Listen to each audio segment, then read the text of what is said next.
Hello ನಮಸ್ತೆ, ನಾನು ವಿದ್ಯಾ. ನನ್ನ UV ಸಿರಿ ವ್ಲಾಗ್ಗೆ ನಿಮಗೆಲ್ಲರಿಗೂ ಸ್ವಾಗತ. ಇವತ್ತು ನಾನು ನಿಮಗೆ ಬಿಸಿಬೇಳೆ ಬಾತ್ ಪೌಡ್ರನ್ನು ಸುಲಭವಾಗಿ ಹೇಗೆ ಮಾಡೋದು ಅಂತ ಮಾಡಿ ತೋರಿಸ್ತಾ ಇದ್ದೇನೆ. ಫಸ್ಟಿಗೆ ನಾನೊಂದು ಗ್ಯಾಸ್ ಮೇಲೆ ಪ್ಯಾನ್ ಇಟ್ಕೊಂಡಿದ್ದೇನೆ. ಅದಕ್ಕೆ 2 ಸ್ಪೂನ್ ಆಯಿಲ್ ಹಾಕ್ಕೊಂಡಿದ್ದೇನೆ. ಅದು ಬಿಸಿಯಾದ ತಕ್ಷಣ ನಾನು ಒಂದು 25 ಕಾಳು ಮೆಂತೆಯನ್ನು ಹಾಕ್ಕೊಳ್ತೇನೆ. ಅದು ಸ್ವಲ್ಪ ಫ್ರೈ ಆದ ಕೂಡಲೇ ಅದಕ್ಕೆ ನಾನು ಸಣ್ಣ ಸ್ಪೂನಲ್ಲಿ 2 ಸ್ಪೂನ್ ಉದ್ದಿನಬೇಳೆಯನ್ನು ಹಾಕ್ಕೊಳ್ತೇನೆ. ಅದೇ ಸ್ಪೂನಲ್ಲಿ 1 ಸ್ಪೂನ್ ಕಡಲೆಬೇಳೆ ಹಾಕ್ಕೊಳ್ತೇನೆ. 3 ಸಣ್ಣ ಪೀಸ್ ಚಕ್ಕೆ ತಗೊಂಡಿದ್ದೇನೆ, 3 ಏಲಕ್ಕಿ ತಗೊಂಡಿದ್ದೇನೆ, 3 ಲವಂಗ ತಗೊಂಡಿದ್ದೇನೆ, 10 ಕಾಳು ಮೆಣಸು ತಗೊಂಡಿದ್ದೇನೆ, 1 ಸ್ಪೂನ್ ಜೀರಿಗೆ ತಗೊಂಡಿದ್ದೇನೆ. ಇಷ್ಟನ್ನು ನಾನು ಗೋಲ್ಡನ್ ಕಲರ್ ಬರುವವರೆಗೆ ಫ್ರೈ ಮಾಡ್ಕೊಳ್ತೇನೆ.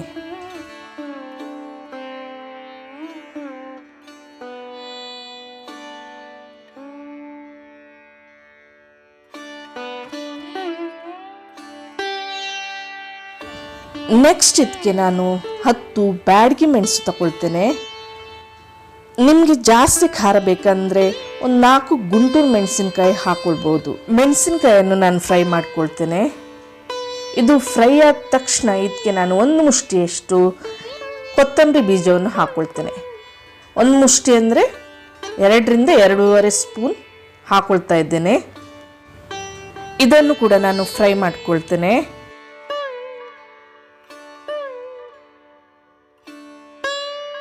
ನೆಕ್ಸ್ಟ್ ಇದಕ್ಕೆ ನಾನು ಒಂದು 15 ಕರಿಬೇವು ಸೊಪ್ಪನ್ನು ಹಾಕಿ ಫ್ರೈ ಮಾಡ್ಕೊಳ್ತೇನೆ.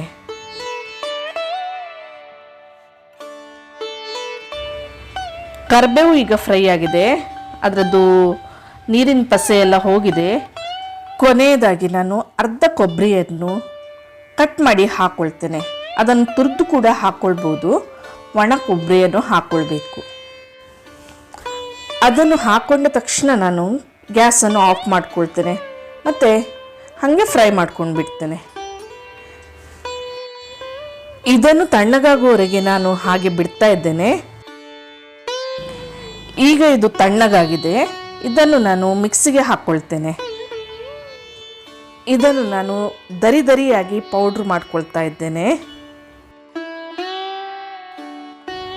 ನೋಡಿದ್ರಲ್ಲ, ನಿಮಗೆ ಬಿಸಿಬೇಳೆ ಬಾತ್ ಪೌಡ್ರನ್ನು ಸುಲಭವಾಗಿ ಹೇಗೆ ಮಾಡೋದಂತ ನಾನು ತಿಳಿಸಿಕೊಟ್ಟಿದ್ದೇನೆ. ನೀವು ಇದನ್ನು ಮನೆಯಲ್ಲಿ ಮಾಡಿ ನೋಡಿ. ನೆಕ್ಸ್ಟ್ ವಿಡಿಯೋದಲ್ಲಿ ನಾನು ನಿಮಗೆ ಈ ಬಿಸಿಬೇಳೆ ಬಾತ್ ಪೌಡ್ರನ್ನು ಹಾಕಿ ರುಚಿಯಾಗಿ ಬಿಸಿಬೇಳೆ ಬಾತನ್ನು ಹೇಗೆ ಮಾಡೋದು ಅಂತ ತಿಳಿಸಿಕೊಡ್ತೇನೆ.